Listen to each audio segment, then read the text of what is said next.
3. Hey, my name is Rita, aka Lala. I'm sitting here at JTech, and today I will be showing you guys the different components on a C13 engine inside of a 1998 Peterbilt diesel truck.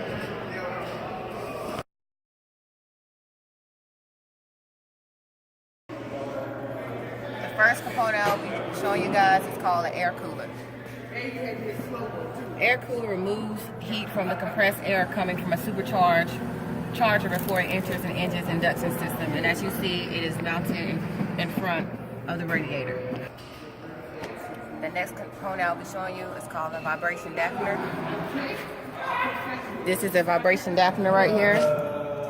And its main focus is to dampen rotational unevenness and vibrations in the crankshaft. The next component I'll be telling you guys about is called the water pump. This is right here, this whole thing right here is the water pump. And its main function is it forces the coolant through the engine block, hoses the radiator to remove the heat that it produces. This component right here is called the thermostat housing, as you can see, right here. It acts as a coolant outlet and is located on the engine block or cylinder.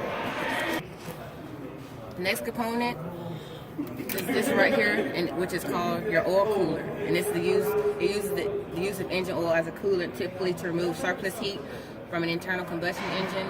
The oil usually passes through the heat exchanger, typically a type of radiator known as oil cooler. The next component is a turbocharger.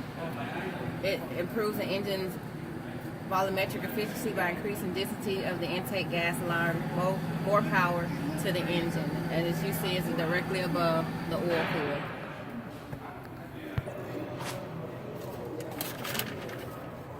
The next component is the exhaust manifold. It directs exhaust gas away from the engine cylinders and is an important component to convey burnt gases away from engine combustion. Go. This whole thing right here is basically your accessory drive pulley.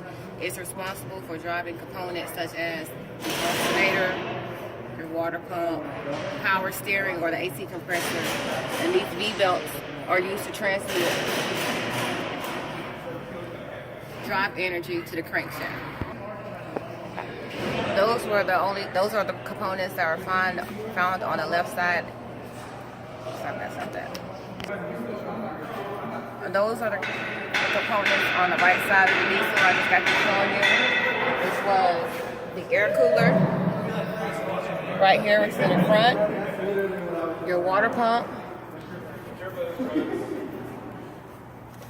temperature housing, your accessory drive pulley, vibration dampener, your oil cooler, your turbocharger, your exhaust manifold, air compressor. This is what you call your air compressor. It's a device that converts power into potential energy stored. What we have here is your fuel pump. Your fuel pump transfers fuel from fuel tank to fuel injectors, and it circulates an excess supply of fuel. It's attached to the drive assembly mounted on the rear side of the gear case. This right here is your ECM, also known as your electronic control module. It's a computer that receives, interprets, and reacts to sensor inputs as fast as they occur. Right here is a placard. What you will find on this placard, the information is usually your serial number, which is this long number right here, as well as your model number. They both are numbers and letters that are used as a means of identification or identifier of a product given by its manufacturer. It's not always placard or posted right here at this exact point, but it'll be posted somewhere on your engine. This component right here is what you call your intake manifold. But on this model right here, it has a air cage It evenly distributes air-fuel mixture, basically, to each intake port of the cylinder. This right here is your crankcase breather. Right here is your crankcase breather. It allows pressure to escape the engine crankcase, but closes when crankcase pressure is lower than outside air pressure. And it's internally mounted on the engine rocket cover.